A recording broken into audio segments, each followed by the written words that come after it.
Olá, sou o Carlos Eduardo Canto, estamos começando mais um programa Mercado Imobiliário de Canto a Canto. Antes eu gostaria de falar sobre a liderança de audiência nesse horário e agradecer vocês, ouvintes, meus convidados, que eu recebo aqui referência da indústria imobiliária de Curitiba, esse setor que emprega em milhões de pessoas. E também agradecer os mais de 270 convidados.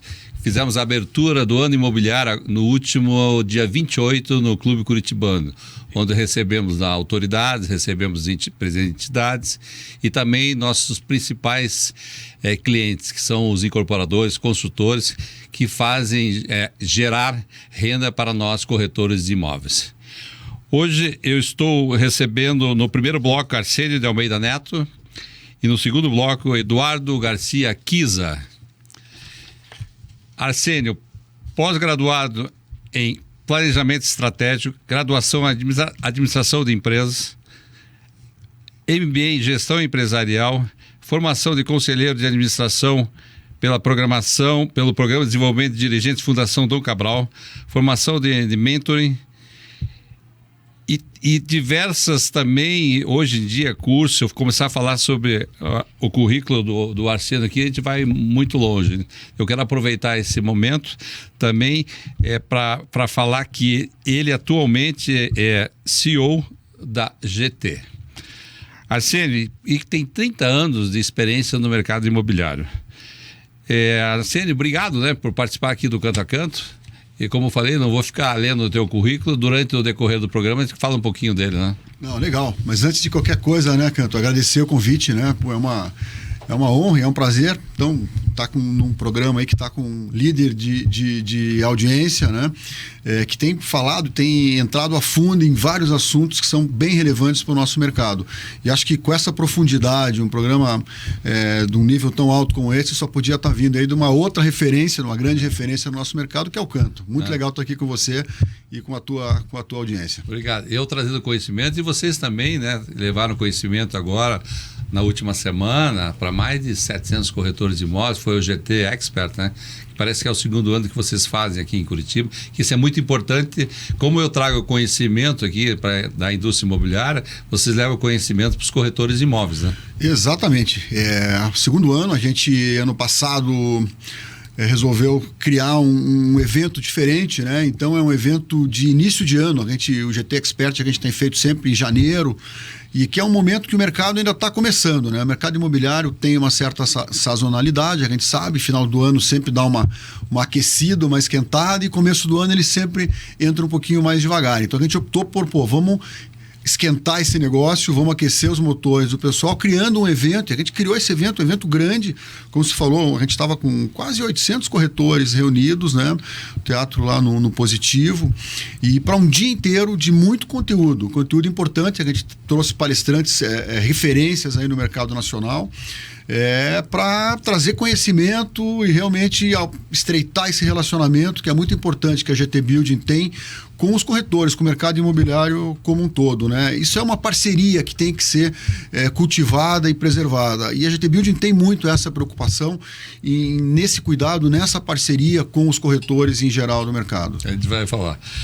Mas, como eu falei, meu amigo, quer dizer, o teu belo currículo e também a bela carreira que você fez aí na indústria imobiliária.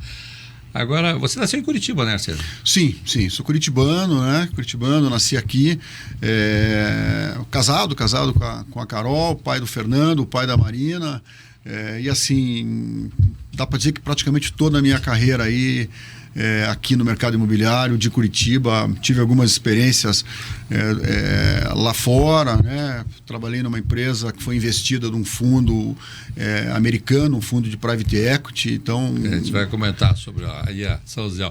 Mas antes disso, eu sempre gosto de falar um pouquinho da infância lá.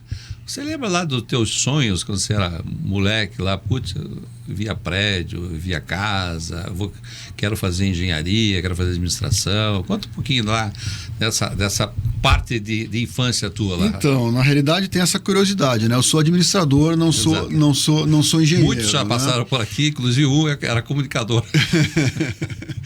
E assim, obviamente, eu sempre tive essa admiração, essa paixão pelo desenvolvimento imobiliário, na realidade, né? Não é nem questão de ver o prédio e tal, mas é ver a transformação, né? Que olhar um terreno, né? Tá lá um terreno...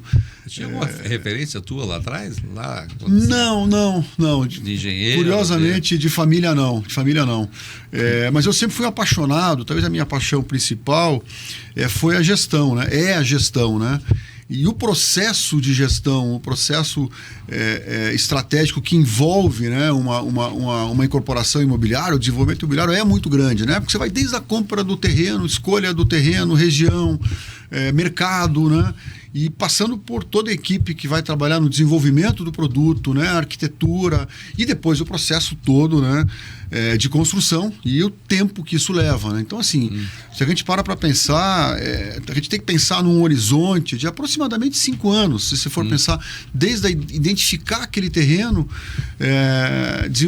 aquisição, compra, desenvolvimento, construção, venda, entrega, né, repasse dos clientes, a entrega das chaves. Isso tudo você acaba tendo um horizonte aí de 5 anos aí, e que envolve gestão de muita gente, né? Direta e principalmente indiretamente. Então, você comentou isso do nosso mercado, isso é uma coisa super relevante, na minha opinião, que é a capacidade de geração de empregos, né, que o mercado imobiliário tem, né? Acho que isso tem um peso, né, social e um peso no desenvolvimento do país, uma contribuição no PIB que é muito relevante. Mas isso aí a gente vai entrar nessa parte que para os nossos ouvintes, ele já adiantou um pouquinho na nossa conversa aqui, mas antes eu gosto de tirar sempre do nosso entrevistado mais as particularidades, né? Quer dizer, mais aquilo que durante o decorrer da tua vida você foi traçando, né? Quando a gente olha, ninguém pode viver sem fazer hoje em dia um esporte, mesmo que seja uma caminhada. Hoje pela manhã, eu caminho todo dia pela manhã, alguns fazem vários tipos de esporte. Eu sempre digo que o esporte e a educação está muito ligada ali para você ser determinado. E pela tua carreira, pelo teu currículo, você é uma pessoa determinada. E esporte, qual foi o teu primeiro grande... que você falou assim, estou apaixonado por esse... Ou sempre foram vários esportes ao mesmo tempo? Não, vamos dizer assim, eu sempre fui apaixonado por esportes aí de mais relacionados com a natureza, né? Esportes de aventura. Então eu tenho uma relação que já vem de família, né? Vem desde os meus avós, uma relação muito próxima com o mar. Então eu tive sempre muito ligado com esportes relacionados ao mar. E principalmente vela. Eu sempre tive muito envolvido com vela, inclusive vela de competição. Tenho aí alguns títulos já brasileiros tal, no currículo. Então tem um currículo bacana relacionado à vela. E também sempre gostei muito, né, de corrida, né? Gostei muito de corrida, já fui maratonista, já fiz ultramaratonas, né? Corridas aí de... também, pelo que eu já vi, né? Corridas de aventura. Tudo que é para andar e correr, o que você quer fazer. Sempre gostei. Eu acho que assim, esse tipo de esporte, né? Ele nos provoca a estar nos desafiando, né? Eu sempre falo muito com a minha equipe, com o pessoal que está mais próximo de mim, né? Que é a questão de que esse tipo de esporte tira a gente muito da nossa zona de conforto, né? E está nos desafiando, sempre acaba isso tem uma relação muito próxima com o nosso dia a dia, né? E assim, eu vou fazer uma conexão aí dessa minha vida, dessa minha relação com esse tipo de esporte. Dá para a gente fazer fácil uma relação com o mercado imobiliário, né? Porque a gente fala desses 5 anos do ciclo imobiliário, ele demanda uma resiliência, né? É longo prazo, né? Você tem que olhar a longo prazo e tem que trabalhar a longo prazo. Então eu acho assim que esportes desse tipo, como a corrida... É um planejamento, né? Tem um planejamento e não só isso, né? Ele serve para a gente mergulhar, olhar o nosso lado interior, né? E nos dá forças aí para os desafios do dia a dia profissional. Respondendo, quer dizer, uma pergunta, o que o esporte traz para a tua vida de gestão, né, hoje em dia? Porque sempre é importante falar aqui para os nossos ouvintes que a questão da gestão é importante, mas se você estiver aliado a algum tipo de esporte, parece que é um relaxamento, né? Você acaba se libertando também e pensando. Voltando, quando você está fazendo esporte, a gente está pensando, né? Eu não consigo, às vezes, entender as pessoas que vão correr, vão andar, alguma coisa, e tá com o celular ali do lado. Eu acho que eu, por exemplo, quando saio, eu não quero saber de nada. Acho que é o momento que eu tenho ali e é o momento que eu melhor penso e as ideias vêm, né? Diz que você tem que se libertar do que você tem em volta para você poder pensar. Acho que é isso aí para você também, né? É mais ou menos por aí. Talvez dê para colocar isso de uma forma um pouquinho diferente, Canto, que se a gente fizer uma correlação com a meditação, né? A gente precisa, em alguns momentos da vida, buscar esse equilíbrio, né? E esse equilíbrio muitas vezes está em se desconectar da pressão e da rotina do dia a dia. E aí esportes de maior intensidade, né? Corrida, ou mesmo, né, esportes relacionados ao mar, né? Eles acabam te tirando, né? Fazendo o teu foco entrar muito firme nessa questão momentânea do esporte que você está fazendo. Isso ajuda a te limpar um pouquinho da tua rotina do dia a dia. E o efeito disso é mais ou menos como o efeito da meditação.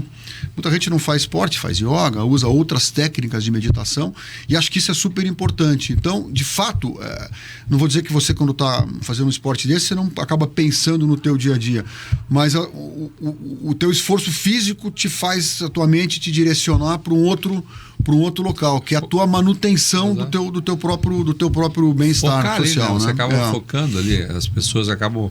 E hoje em dia você não precisa de academia, não precisa de nada. Hoje você pode correr, você pode andar, você pode pegar uma prancha, ir para o mar. Quer dizer, tem várias facilidades a pessoa se cuidar. Agora vamos falar que é o importante, essa tua travessia que você fez lá, também está tudo ligado, né? Acho que é o planejamento, está ligado a esporte, está ligado. Eu não consegui fazer o caminho de Santiago de Compostela. Acabei não conseguindo. Pode ser que seja mais difícil hoje em dia, mas era um sonho que eu tinha, né? Tenho. E talvez essa travessia que você fez fosse o teu sonho maior? Sim.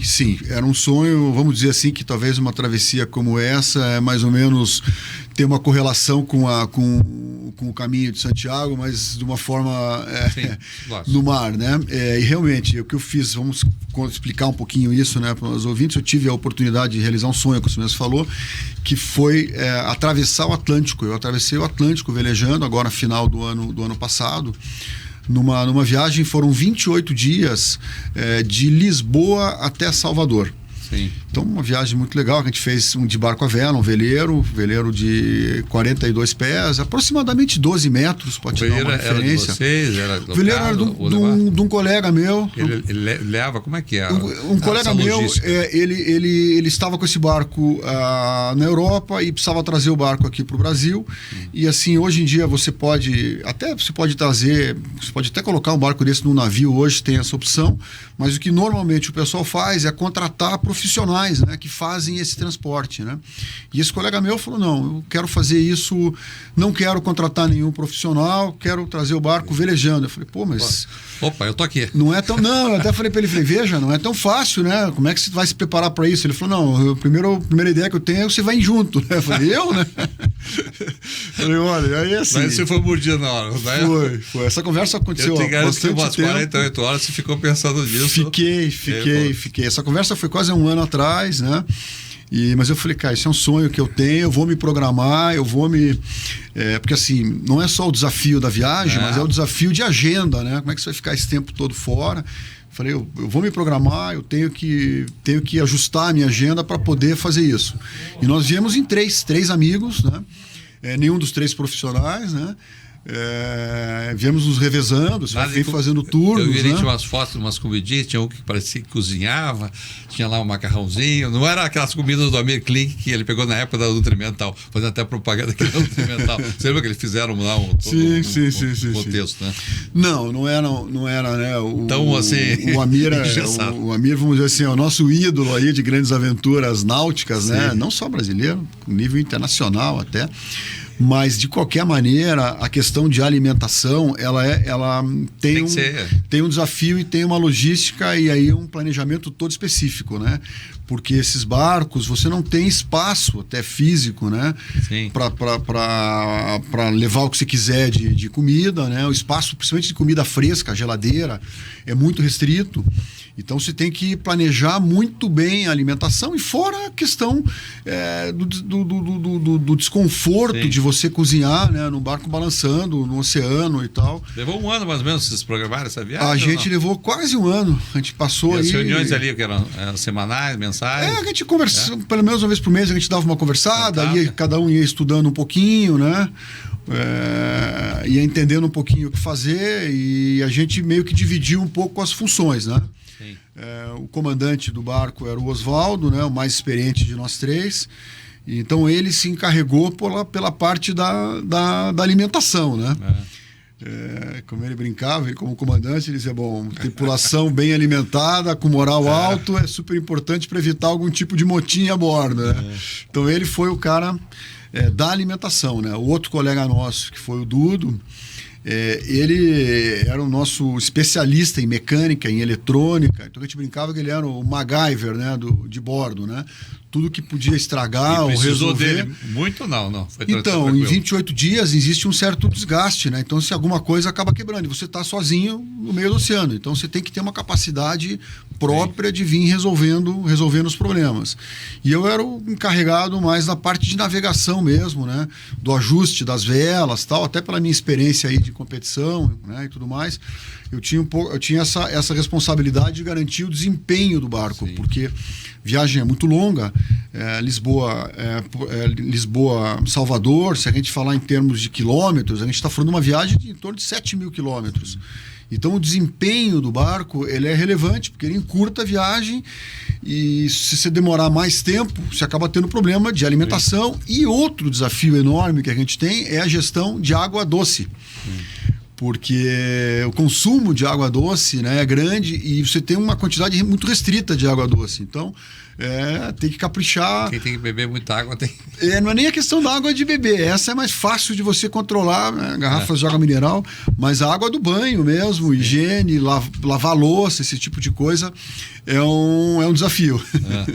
Agora, você está lá no meio do mar, 28 dias, esse tempo todo. Você fica parado. Às vezes, quando eu vou pescar lá no Taimaçu, eu fico imaginando, a gente começa a pensar na vida, o que vamos fazer aqui, vamos fazer ali. Você trouxe muitos insights assim para a própria empresa disso tudo? Sim, sem dúvida, porque o que acontece, de novo, você sai demais da tua zona de conforto, né? O teu foco vem muito na tua autopreservação, né? Porque você está num ambiente completamente diferente, né? Primeiro tem a questão do barco balança, de novo, alimentação não é uma coisa que você possa, hoje eu vou almoçar aquilo, hoje eu vou... Não, você tem uma alimentação regrada, né? Por bastante tempo. A questão principalmente também de higiene, né? Você precisa cuidar, o banho é na hora certa.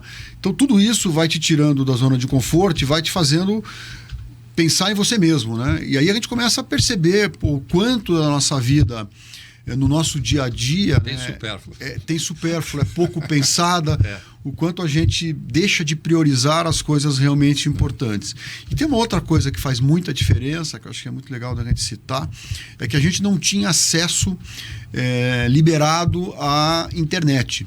O barco, a gente tinha Starlink a bordo, né? Mas o Starlink no oceano é um pacote de dados que você compra, então ele é muito mais restrito. Então a gente usava a internet muito mais para baixar a previsão meteorológica, né? Coisa importante, e para passar algum recado mais relevante para a família, tudo bem, tudo certo, mas você não tem acesso o dia inteiro ali na internet. Então, assim, essas duas coisas juntas, né? A preocupação de autopreservação física mesmo, né? O fato de você não estar o dia inteiro acessando a internet faz fazer um mergulho interno, né, que é muito importante para o teu autoconhecimento. E aí você começa a perceber, né, que realmente, puxa vida, a relação tua, né, com as outras pessoas, como que isso realmente deveria estar funcionando, o quanto você sai do teu foco, né, influenciado, né, pelas redes sociais e por tudo que acontece. E outra coisa muito importante, Canto, é que você está num espaço muito restrito, E você tem que se relacionar com os teus companheiros ali. E assim, eu até brincava, porque aquele é um Big Brother, mas você não sai não tem como, você não vai sair da casa. Não tem como jogar no mar. Não tem como parar, não tem como pedir para descer, né? Então, consequentemente, assim, a percepção de empatia, né, de entender um pouco o ponto de vista, a visão, né, do outro, muda muito, sabe? E acho que isso foi uma coisa que me ajudou muito a desenvolver esse autoconhecimento e trazer isso para o meu dia a dia de gestão dentro da companhia. Aí você, acho que a sinergia que você tem com gestão, como você falou também, e acho que a Vela é ao mesmo tempo que você está aí talvez no mercado imobiliário, então é uma coisa bem legal até, né? Porque Sim. acho que é bem dentro desse time. Agora, você, craque no setor, está aí há anos, né?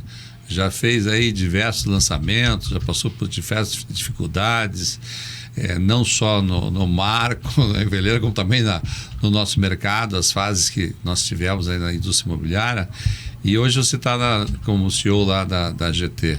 Hoje, qual é para os nossos ouvintes a GT, o propósito da GT hoje em dia? Qual que está sendo assim o foco de vocês nesse momento? Assim, vamos lá, vamos falar um pouco da companhia. A gente olha, nosso foco principal da GT Building é o mercado de Curitiba, né? O nosso mercado local aqui, a gente entende que Curitiba tem um desenvolvimento grande, a cidade é uma cidade maravilhosa, então a gente se propõe, né, a desenvolver os melhores imóveis, independente da região onde a gente está atuando. A gente não é uma empresa que atua num único nicho de mercado, então a gente... É mais fácil dizer o seguinte: a gente só não atua no segmento econômico do Minha Casa Minha Vida. Então a gente procura o melhor empreendimento na melhor região, sendo no alto padrão, ou seja, nos imóveis especiais, buscando entender especificamente o que aquela localização precisa, qual é a melhor relação custo-benefício que a gente consegue entregar para o nosso cliente. Obviamente que tem pontos que para nós são muito relevantes. A empresa começou com um olhar muito atento no que a gente pode trazer de inovação e tecnologia para os nossos projetos. Então, nossos projetos sempre tiveram com um nível muito alto, né, em termos de tecnologia. E, em seguida, a gente começou a mergulhar muito a fundo nas questões relacionadas à ESG e principalmente nas questões relacionadas à sustentabilidade. A gente entende que o mercado, esse nosso mercado, apesar de ter uma importância, né, no lado do desenvolvimento social gigantesco, ele também acaba tendo um impacto grande na questão de meio ambiente e sustentabilidade. Então a gente começou a trabalhar com certificação nos nossos projetos. A gente hoje, projetos do GBC, do Green Building Council, a gente hoje é a empresa no Brasil que está com o maior número de projetos em certificação, né? Isso garante para os projetos aí um desenvolvimento de arquitetura que acaba sendo muito importante para o comprador ao longo da utilização, né? Ao longo de décadas, né? que aquele apartamento, aquele empreendimento vai estar sendo utilizado. Mas a gente, ao longo desse processo, começou a olhar e começou a pensar um pouquinho nessa questão climática, começou a perceber que existe hoje realmente uma emergência climática, né? Com tudo que vem acontecendo, inundação, seca, incêndio, enfim, as coisas estão muito agressivas. E aí a pessoa, temos que fazer alguma coisa mais de curto prazo, alguma coisa que seja importante, que a gente sinta que esteja colaborando com o meio ambiente efetivamente no curto prazo. E aí nós começamos a olhar com muita atenção a questão de neutralizar, buscar reduzir ao máximo a emissão de carbono das nossas obras e neutralizando isso através de ações e compras de crédito de carbono. A gente começou a fazer isso, o primeiro empreendimento que a gente fez isso foi no OAS, né? Por sinal, o OAS, para os nossos ouvintes, é o prédio mais alto residencial de Curitiba, né? O prédio mais alto em construção de Curitiba, né? A gente tem lá 50 pavimentos, prédio muito legal. E no OAS a gente contratou uma consultoria, fez um inventário para entender o que ele iria emitir, o que a construção do prédio iria estar emitindo, né, de gases de efeito estufa ao longo da construção toda do prédio. E Com base nisso, a gente buscou a aquisição de créditos de carbono para neutralizar, para fazer essa compensação.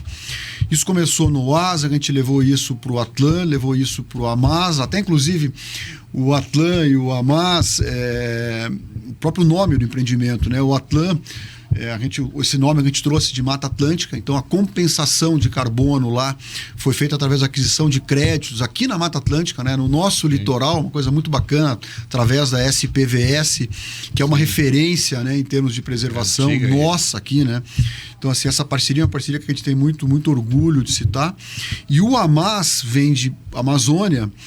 Aí a gente fez essa neutralização através da aquisição de crédito de carbono da floresta amazônica, através de uma operação de manejo sustentável da fazenda Manoa, numa região específica lá entre Pará e o Amazonas. Pô, muito legal. Eu tive lá pessoalmente conhecendo a operação. Então, assim, negócio que nos traz aí um prazer e uma realização muito grande. Você falando, a gente comentando aqui para os nossos ouvintes, você falando da empresa, falando da tua gestão, da tua carreira, e eu digo, você está vendo construir como não é fácil? Você que está aí querendo comprar um imóvel, a gente tem que pesquisar, tem que saber, tem que ver quem está à frente dos projetos, estudando. A gente está falando aqui muito, não estamos falando aqui de tijolo, não estamos falando aqui de cimento, estamos falando tudo aquilo que hoje uma empresa, gestores pensam, né, para poder ofertar o melhor, né, o melhor empreendimento. Agora, quando você comenta disso, não poderia deixar de falar do Geninho Tomé, que é GT. Quando você fala disso, ele sempre foi muito tecnologia também. Quando ele conversa com vocês, ele sempre colocou essa bandeira, porque tem aqui um consultor que falou assim, eu vou fazer aqui em Curitiba, mas eu não quero empilhar tijolo em prédio feio, entendeu? Ele tem alguma maneira de ele se colocar para vocês em termos de tecnologia, em termos de... Porque o Geninho é conhecido hoje em dia, a fábrica era dele, acho que acredito que seja a fábrica mais, hoje em dia, talvez sustentável, enfim, maior do mundo. Quer dizer, então, a preocupação dele com isso tudo que você está falando deve ser muito grande, né? É grande. O Dr. Geninho, ele é uma grande referência, né? E para nós, principalmente, lógico. O Dr. Geninho, assim, primeiro, ele é um empreendedor, né? Empreendedor nato, né? E tem uma história maravilhosa, né? A história da própria Neodente, né? Tem tudo a ver com tecnologia, né? Tem tudo a ver com o trabalho dele de desenvolvimento, né? Da técnica das próteses e tudo mais. E ele gosta tanto desse viés de desenvolvimento tecnológico e tudo, que o Dr. Geninho continua participando ativamente da Neodente, né? Eu acho que até científico lá. Ele tá direto lá. Ele é o cara do desenvolvimento científico até hoje. E ele não consegue olhar para o nosso mercado sem olhar essa questão da inovação e de estar sempre um passo na frente. E uma coisa muito interessante quando a gente fala de Dr. Geninho é que ele enxerga a questão da odontologia, a questão dos implantes, né? Com a questão de trazer bem-estar, né? para as pessoas. Sim. Tem algumas histórias maravilhosas, tem uma história, a gente tem até um vídeo que foi gerado esses tempos atrás, mas não tem nada a ver com o vídeo, ele faz isso porque é dele, não tem nada a ver com marketing, né? Ele resolveu dar uma caminhada, né? Em Curitiba, passou no empreendimento nosso, lá no Lang, passou na obra do Lang, passou lá, tinha lá um funcionário da obra lá que precisava de implantes, tinha uma cara dentária assim. Essa história dele é bem conhecida pela cidade. Bem complicada, né? E ele olhou aquilo e perguntou para ele, falou, você acredita em Papai Noel, né? Isso foi no final do ano, né? O cara falou, não, por quê? Ele falou, então vou resolver aí esses teus dentes. Ele não entendeu nada. Você vai aqui, deu esse endereço aqui.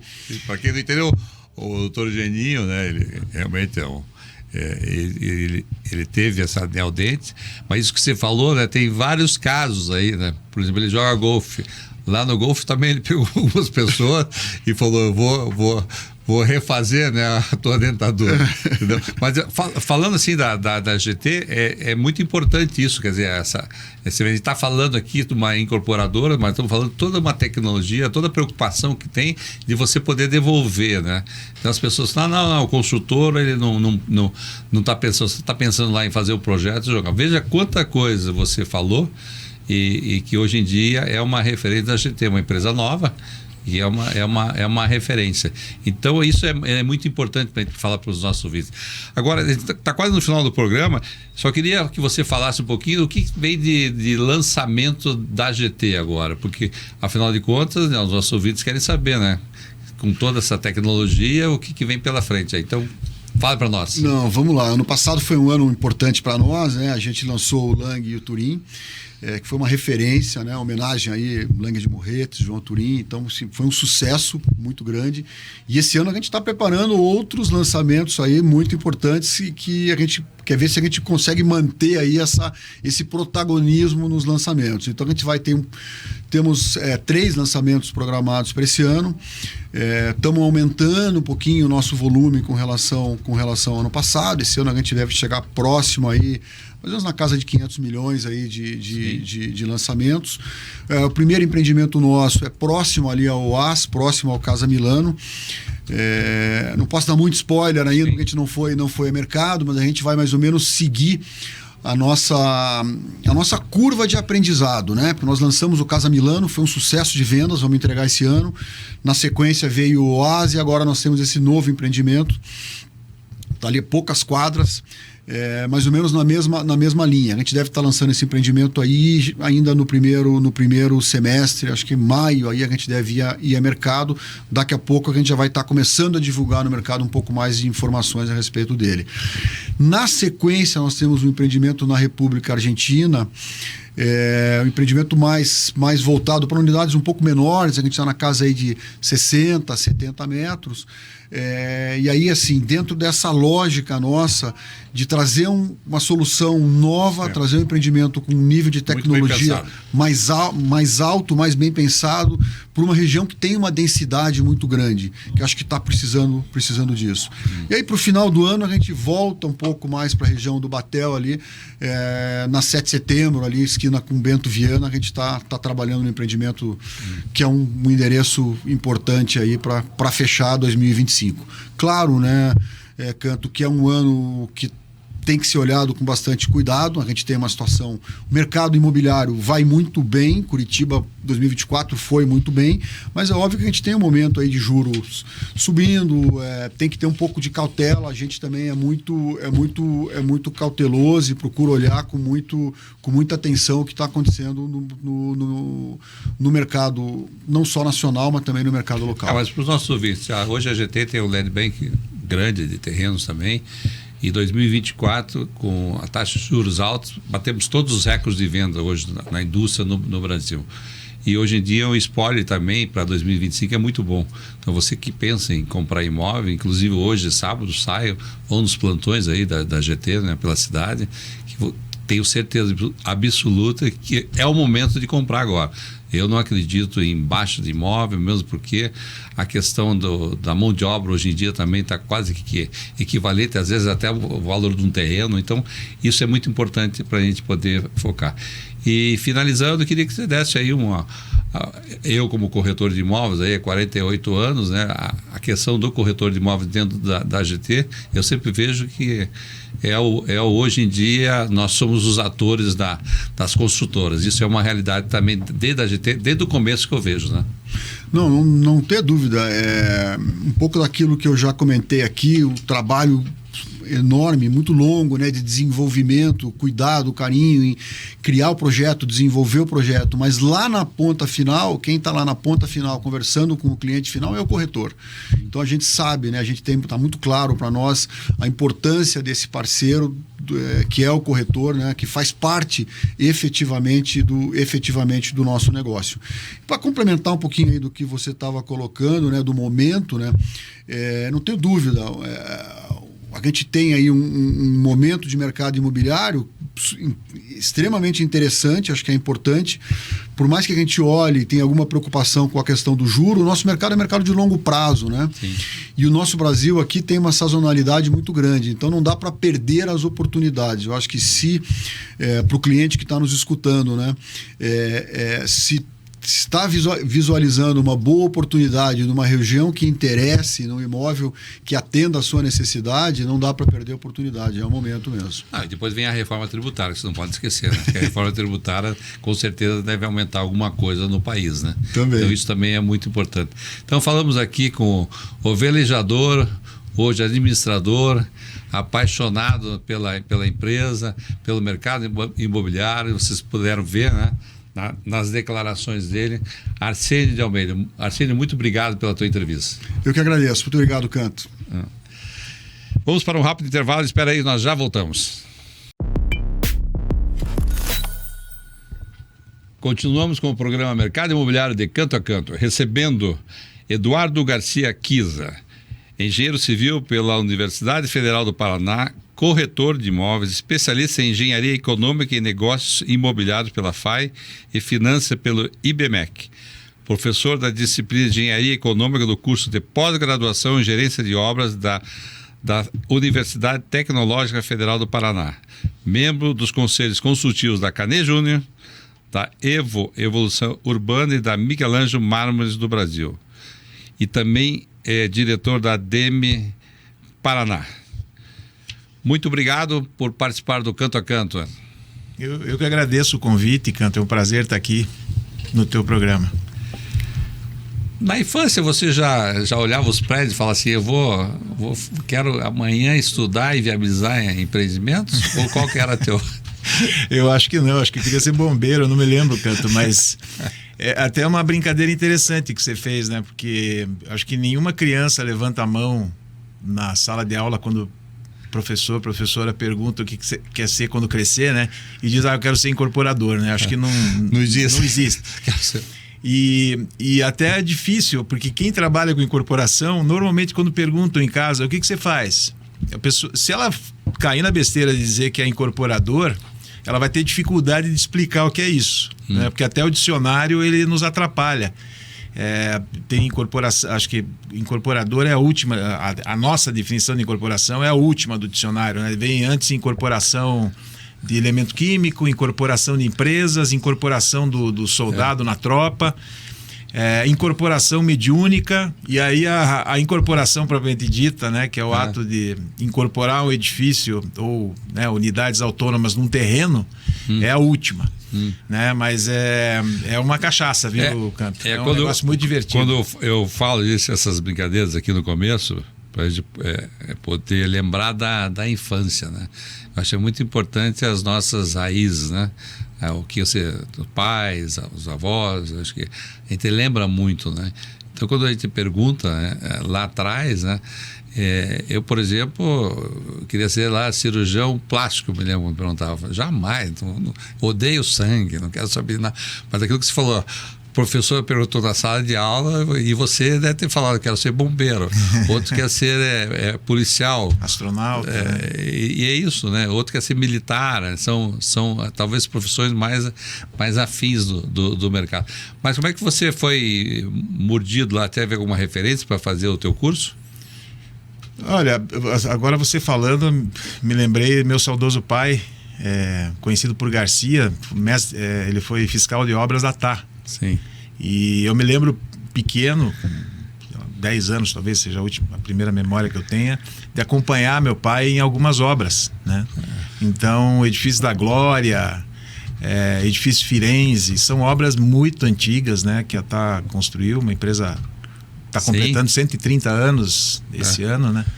E eu tive a oportunidade de visitar com meu pai. Eu acho que ali foi a virada de chave para esse mercado, né? Tá vendo, meus ouvintes? Eu puxei a memória e lembrou do saudoso pai, e realmente deve ter sido muito marcante para ele. Hoje em dia, o Eduardo Kiza, que é um incorporador dos mais conhecidos aqui de Curitiba, craque naquilo que ele faz, eu tenho certeza absoluta que os ensinamentos do pai dele, sem ele pensar, são aqui até hoje, né? Inerentes dentro da personalidade tua. Então eu vejo que a educação, né? A família, e depois você educar, estudar, ainda vale a pena, né, Eduardo? Sem dúvida. Sem dúvida. Tem que investir em educação a vida inteira. Eu acho que nunca parar de estudar, acho que é o grande segredo, né? Eu mesmo agora eu brinco com a turma, um outro me pergunta o que eu estou fazendo, eu estou estudando inteligência artificial. Inclusive fiz estágio de inteligência artificial agora numa empresa que me proporcionou esse aprendizado aí, estou desenvolvendo um projeto para eles. Então acho que o segredo é esse, é nunca parar de aprender, né? Como eu falei para vocês, o Kiza é um dos mais conhecidos aqui no setor de incorporação. E ele falou o que é incorporação para os nossos ouvintes, né? É desenvolver todo um projeto imobiliário, né? Não só toda a concepção dele de produtos também, como também e buscar os recursos para esse empreendimento, né? Então isso é muito, muito importante. E por incrível que pareça, é um profissional muito difícil hoje em dia de ser encontrado no Brasil. Acho que o Kiza vai poder falar melhor. E aí está hoje um mercado que você, ouvinte, se você gosta de números, gosta de matemática, eu acredito, né, Kiza, que vale a pena. Então, talvez umas dicas que você possa dar para os nossos ouvintes em relação a esse setor que é a incorporação, né? Então, a incorporação para mim é um ramo de atividade que é muito diverso. Você mesmo, Canto, conhece advogados, marqueteiros, corretores, engenheiros, arquitetos que operam nesse mercado com sucesso, né? Então, diferente de outras áreas, né, quando você tem os especialistas ou uma formação acadêmica específica, né, a incorporação ela abraça diversos profissionais, né? E cada um com a sua contribuição para o sucesso do negócio. Porque você começa ali com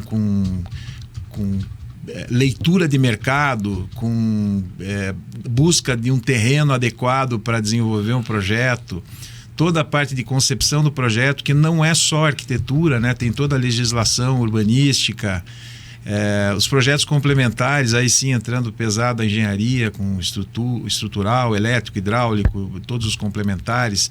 Então, aí a área jurídica entrando, porque você, para comprar um terreno hoje, você tem que tomar muito cuidado, né? O corretor de imóveis assessorando esse processo, desenvolvimento do produto, a área de marketing entrando firme no desenvolvimento do produto, aprovação, né? O projeto legal, a incorporação no cartório de registro de imóveis, lançamento, né? Então o processo de vendas, né? Onde o corretor aí tem uma função primordial, vamos dizer assim, para o sucesso do empreendimento. Sim.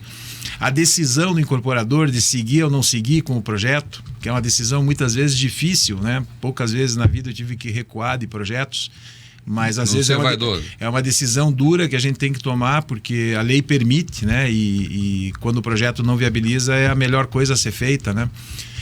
Depois, financiamento, né? Financiamento imobiliário, financiamento da produção, todo o processo de construção, entrega das unidades, qualidade, né? Para assegurar que a assistência técnica aconteça no pós-venda, que é muito pós-venda. importante. E aí todo o processo de retroalimentação disso, né? Porque com os projetos entregues você aprende muito, né? Na hora de vender, ninguém dá valor para a posição da lixeira ou para a posição da vaga de garagem. E na hora que a gente vai morar, a gente percebe que o consumidor, às vezes, ele se sente incomodado com algumas definições de projeto, né, que foram feitas. Isso realimenta o processo, faz com que a gente evolua e consiga cada vez mais ter projetos mais eficientes, melhores e que atendam mais o consumidor final. Mas, Eduardo, eu tenho notado nesses anos aí, de 48 anos, 49 anos como corretor de imóveis, que cada vez mais o profissional, por exemplo, o engenheiro. O cara faz a engenharia, certo? Está lá no chão, olhando, questão da concretagem, ferro, conferindo tudo mais. E esse profissional, ou ele fica ali, ou ele vai ter que fazer ali talvez um curso de incorporação, isso que você acabou de falar, entender o que é o conceito, o que é a viabilidade de um projeto. E depois disso, se ele quiser ir mais além, ele vai para a parte de comercial e também vai para a parte de marketing. E eu falo que quando une um profissional dentro dessa linha, ele fica imbatível dentro da indústria imobiliária. E volto a falar, tem poucas pessoas. Você aqui em pouco tempo falou de tudo isso que ocorre numa incorporação, né? E hoje você vê ainda nas empresas, como tem talvez poucos profissionais nessa área, o puxão de orelha que você daria assim para geral, né, na construção civil, qual que seria o caminho para os nossos ouvintes, aquele que está construindo, mesmo que seja um sobrado ou uma casa, quais os caminhos que deve seguir para que realmente, logicamente, o sucesso vai de você fazer tudo direitinho, mas tem gente que acaba não fazendo isso e, logicamente, ninguém tem bola de cristal. Mas conte para esse pessoal que está nos ouvindo. Puxa, como o processo são muitas partes, né? Muitas partes envolvidas, falhar em qualquer uma delas pode gerar prejuízos, né? Então, você lida com compra e venda de imóveis, com compra e venda de terrenos.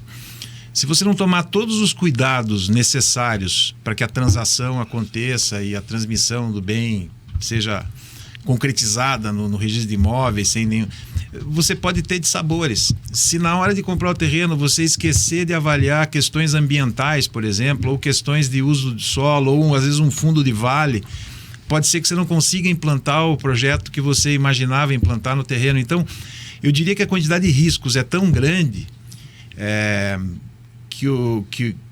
de envolvidos, que eu acho que o que o incorporador, né, a pessoa que gosta desse mercado tem que procurar fazer bem é a gestão de riscos. É realmente desenvolver uma matriz onde ele possa acompanhar quais são os riscos dos projetos, desde a aquisição do terreno até a entrega das unidades, possa mapear todos os riscos, definir o impacto desses riscos, e as ações mitigadoras para cada um deles, né? Muitas vezes com seguro, muitas vezes com bons profissionais assessorando nas etapas, para que ele possa chegar no final e ter o resultado.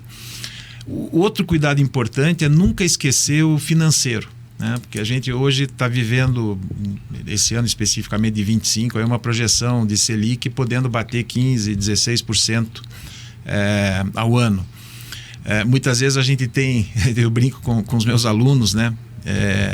Muitas vezes tem o lucro econômico e não tem lucro financeiro, né? Então, vou dar um exemplo para que todo mundo entenda. Se eu compro um apartamento por 1 milhão em janeiro e vendo no final do ano por 1 milhão e 100, eu tive um lucro econômico de 100 mil reais. Sim. Mas certamente um prejuízo financeiro, porque se eu investisse esse 1 milhão a taxa Selic, que é uma taxa sem risco, eu chegaria ao final do ano com mais do que 1 milhão e 100. Então, o processo de incorporação, como ele é um processo longo, essa análise financeira ela é fundamental para que a gente garanta que as empresas não tenham apenas o lucro econômico, mas também o lucro financeiro. Mas hoje, né, Eduardo, o mercado, ele sempre me pergunta também das empresas se estão saudáveis ou não. Eu acho muito difícil hoje, mesmo que tenha como você disse, uma incorporação, você pode recuar. Eu falo para os nossos ouvintes que é praticamente risco zero, né? Sempre tem alguém que pode terminar aquele empreendimento. E aqui eu digo com toda a certeza, se tem uma placa de um banco na frente no tapume, é certeza, pode ir lá e comprar, porque eles investigam tudo e para dar esse funding, né?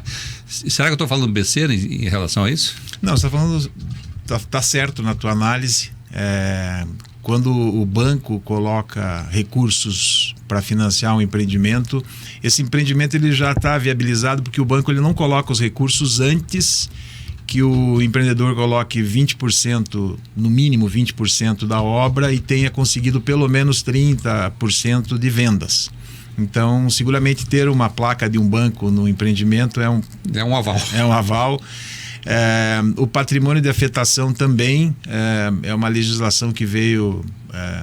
Desde a época lá não falando lá da época da Incol da vida do passado, ou as antigas empresas aqui, Farid, que realmente a inspiração era um CNPJ, né, só, né?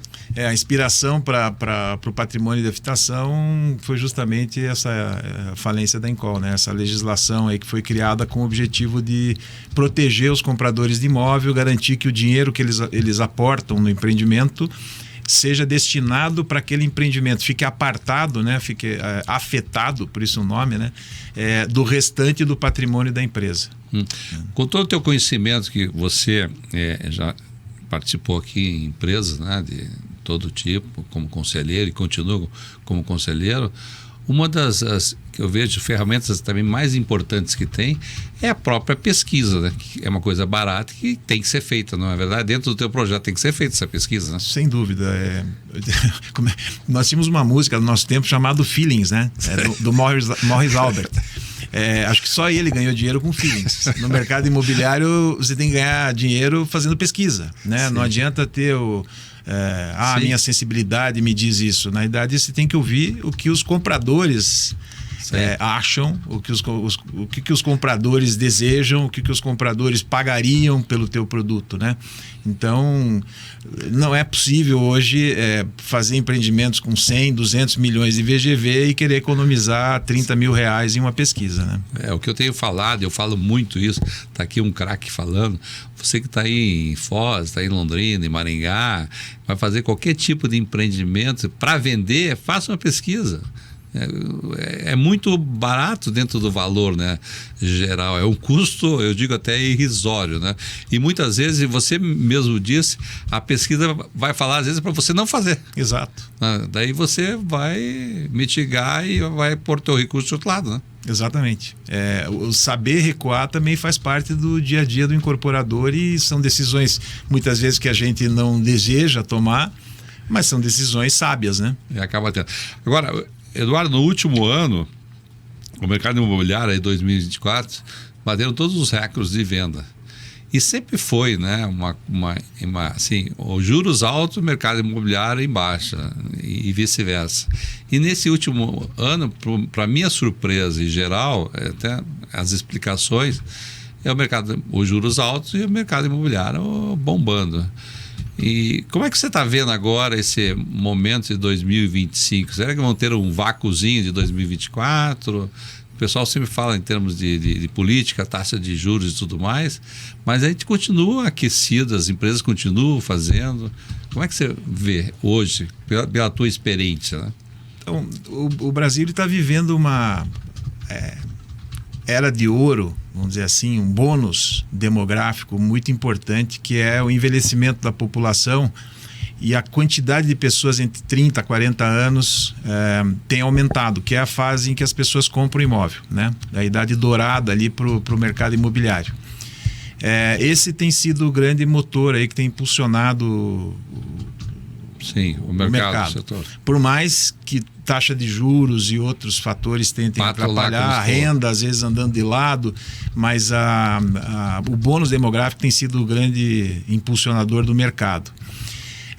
Os juros altos eles preocupam porque a gente sabe que as taxas de financiamento vão subir, né?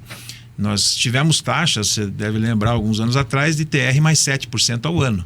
Hoje nós estamos com taxas beirando 11%, né? TR mais 11%. E pior, o recurso da poupança acabando, e provavelmente vai ser substituído por uma linha com IPCA+, né? Ou seja, o crédito vai encarecer. E o crédito encarecendo, a renda necessária para financiar o mesmo imóvel vai aumentar. E isso vai tirar a gente da possibilidade de compra, porque o consumidor ele demora um tempo para se acostumar com a ideia de que ele podia comprar um apartamento de 100 metros quadrados no ano passado e que esse ano ele só consegue comprar um de 80. Sim. Então, até ele entender que a realidade dele, a renda dele suporta 80, vai um tempo. Então, eu diria que 2025 tem o lado do bônus, que ele deve durar até 2030 ainda, forte, mas a pressão dos juros vai jogar contra o nosso mercado. Mas há uns 4, 5 anos atrás, me lembro até antes da pandemia, Eduardo, eu sempre falo, se você tem renda, compre. Tem renda, você precisa comprar um imóvel, compre. E eu tenho notado que ultimamente está sendo até ao contrário. Os juros, né, mesmo com os juros aí batendo caixa, acho que 11 e pouco, o pessoal, tá alto. Mas tem que comprar, porque a gente não sabe até que ponto vai ter. Lógico, dinheiro vai ter, mas esse fundo é que custo vem, né? E hoje em dia, dentro da construção civil, também tem a questão da mão de obra, que hoje em dia, dependendo, está tanto quanto o valor no terreno. Então, hoje eu vejo, você que que é especialista nesse setor, eu digo aqui para os nossos ouvintes, se você tem condições de comprar, que também tem o descasamento do salário, né? Quer dizer, o salário hoje em dia acaba sendo sendo o valor, né, atrativo para você comprar um imóvel. Então tem que comprar na hora, né? No longo prazo, é difícil, claro, fazer uma previsão para 25 ou para curtíssimo prazo, mas olhando o longo prazo, a tendência do preço dos imóveis é de alta. Mas com a reforma tributária que está aí batendo, né? Vários fatores, né? Principalmente mão de obra, tá? Quando a gente olha lá fora, por exemplo, e compara preço de cimento nos Estados Unidos com preço de cimento no Brasil, eu vou falar em valores aproximados que muda muito com o câmbio, tá? Mas a gente vai encontrar um multiplicador, talvez 50% mais caro, 60% mais caro nos Estados Unidos do que no Brasil. Os insumos de construção civil, tá?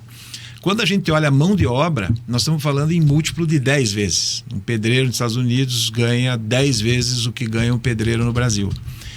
Então, se a gente olhar no longo prazo, é de se esperar que a gente tenha uma pressão sobre serviços, né? Sobre preço dos serviços no Brasil. Hoje, cada vez mais a briga da construção civil é por encontrar, por mão de obra, né? Você não acha mão de obra, você não consegue formar mão de obra, porque o pedreiro, o servente, eles conseguem remunerações maiores trabalhando por conta, ou muitas vezes até virando Uber, motorista de Uber, né? Então, a pressão dos serviços vai fazer com que o preço do metro quadrado ele suba. Se olhar um horizonte de 5, 10 anos, eu quero entender que vai subir muito mais do que a inflação, né? Então a expectativa é realmente que nós tivemos já um impacto grande na pandemia dos insumos, né? Então aço, cimento subiu demais. Nós devemos ter agora um impacto da mão de obra no próximo ciclo aí. Que acaba hoje em dia, né? Essa questão voltando da incorporação e também os terrenos, né? Hoje em dia, você comprar um terreno bem localizado, o valor é totalmente diferente, porque as cidades você tem que começar, acho que está correndo em Curitiba, aquele fenômeno de você descobrir bairros novos, não é verdade? Exato. Eu li essa frase em algum lugar que terreno é quase que nem vinho, né? Cada vez que você abre uma garrafa, as outras ficam mais caras, né? E terreno é mais ou menos assim, né? Tem regiões, inclusive, que já estão acabando terrenos nobres, né? Então, quanto mais você transaciona terrenos, mais o preço deles tende a subir, né? E, sem dúvida, é o segundo insumo mais caro, né? Quando a gente pensa em incorporação, primeira linha de custo é o custo de construção, né? Mais ou menos meio a meio entre material e mão de obra. E a segunda linha é o custo do terreno, né? Com toda essa tua experiência aqui, você lembra do teu primeiro empreendimento viabilizado que você falou que eu fiz? Lembra dele? Puxa vida! Porque, logicamente, sempre tem algum erro no metade do caminho, mas deu certo. Assim, o primeiro empreendimento que eu vou me lembrar ali de comemorar com o meu time comercial, isso, né? Foi quando eu fui para a gerência comercial da Tá Corretores ali, do time, que inclusive eu tenho uma plaquinha que eu guardo até hoje. Foi o edifício comercial chamado Lises Isfer, em frente ao Clube Curitibano. Sei. Acho que esse foi o primeiro. Ali você falou, pera, isso aqui deu certo, eu vou continuar. Porque isso aí que faz a gente, né? Exato. Querer fazer. E foi um sucesso mesmo, foi um baita de um sucesso de venda, né? E acaba tendo. Agora, hoje você está dando mais consultorias, né? Eu vi pelo teu currículo, você hoje em dia é conselheiro de empresas, né? Como você, né, cara? Você também é certificado, também, né? Então... Mas eu digo como é bom falar essa realidade de mercado. E é um setor que você quer prosseguir, né? Porque a tua carreira hoje de gestor de várias empresas, e hoje esse cabelo branco que você tem é poder passar para os outros. Isso é o teu caminho daqui para frente, né? É o caminho. Eu tenho alguns projetos pessoais ainda em andamento, mas que eu vou ainda por questão de confidencialidade eu tenho que segurar um pouquinho a divulgação. Sim. Mas vou me dedicar aos conselhos, tem espaço para mais uns 2 conselhos, porque Sim. eu acredito muito que a governança corporativa é um instrumento super importante para qualquer empresa, Sim. mas especialmente para as empresas do nosso setor. São empresas, na grande maioria, familiares, né? que vão conviver em um momento e outro com problemas de sucessão, que precisam melhorar a transparência para os players, né? Porque a gente fala, a empresa ela se relaciona, claro, principalmente com os sócios, mas tem os executivos, tem os colaboradores, tem fornecedores, né? E a gente fala de bancos, né? Hoje os bancos eles veem com muito bons olhos as empresas que têm uma estrutura de governança constituída. É uma segurança para o banco saber que existe um conselho, que tem conselheiros externos, né, que tem uma auditoria. Tudo isso corrobora com mais força os números que eles apresentam no pleito de um financiamento, por exemplo, né? Então, a governança ela vai ser importante para as empresas para todas as empresas, mas principalmente o setor imobiliário. Você falou muito bem, eu fiz até o curso lá do Dom Cabral, mas eu vejo que hoje no nosso setor, sei que, puxando a sardinha para o nosso lado, é um setor muito crítico, muito difícil, né, de você tocar. Eu tenho olhado algumas empresas que têm conselheiros que não dão o devido recado. Então, para os nossos ouvintes, novamente, hoje em dia, como montar um bom conselho hoje? Qual que é a dica que se daria para aquelas... Hoje deve ter aí dezenas, centenas de pessoas pensando em profissionalizar. Mas como fazer isso? De que maneira ele tem que fazer isso? Olha, fazendo, sabe, Canto? Eu acho que os sócios têm que chegar à conclusão da importância de ter o conselho consultivo, que seja, talvez como primeiro passo, não precisa ser um conselho de administração, Sim. um conselho consultivo. E escutar, né? Não adianta só colocar. É importante que os sócios participem, claro, desse conselho. Nós vamos ter ali o diretor-geral, o CEO, o presidente, seja lá quem for, participando também. E normalmente a presença de 2 conselheiros externos é um número legal, né? E instituir todo aquele ritual de governança que você já conhece, né? Agenda temática, né? Instituir o monitoramento mensal dos demonstrativos financeiros, visitar periodicamente a matriz de risco, análise de gestão de riscos, né? Participar do planejamento estratégico da empresa e do monitoramento desse planejamento, da construção do orçamento, aprovação do orçamento. Eu acho que são pontos que um conselho pode contribuir. Então você veja como é importante hoje em dia, né? Tem que ter. Agora, estamos aí quase finalizando o programa, mas eu queria só comentar isso, né? Que a questão da construção civil, acho que um tempo para cá, as empresas têm procurado fazer seus conselhos, mas nem tem muita gente que não tem o conselho, né? Ela vai pela intuição, né? Do seu próprio dono da empresa, né, que acaba fazendo. Isso é importante, né, salientar que tem tanta coisa que vocês viram o Eduardo falar, que vão procurar manter, né? Conselho sempre é bom, mesmo que seja do teu pai, do teu avô, que antigamente você não tinha. Na verdade, era o mentor, né? Mas eu acho que é isso aí, né? É isso. É claro que muitas vezes a empresa que tem um sócio... empresa nova, jovem, com um sócio, talvez não faça sentido você... Sim, mas quando começar a ter risco, começar a ter riscos, né, do teu capital, acho que tem que procurar, né? Mas a partir do momento que você tem sócios da mesma família, que você tem problemas de sucessão, ou que você quer melhorar a gestão da empresa, basta isso. Se você quer melhorar a gestão da empresa, invista num conselho que vai ser um passo importante. E acaba falando. Então, falamos aqui com o Eduardo Kiza.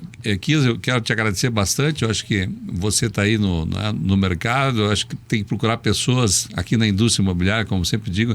A gente traz assim, profissionais como o Kiza para ajudar e para formatar. Se as pessoas quiserem procurar, tenho certeza que ele vai atender com o máximo carinho, né, Eduardo? Sem dúvida. Acho que você está aí no mercado.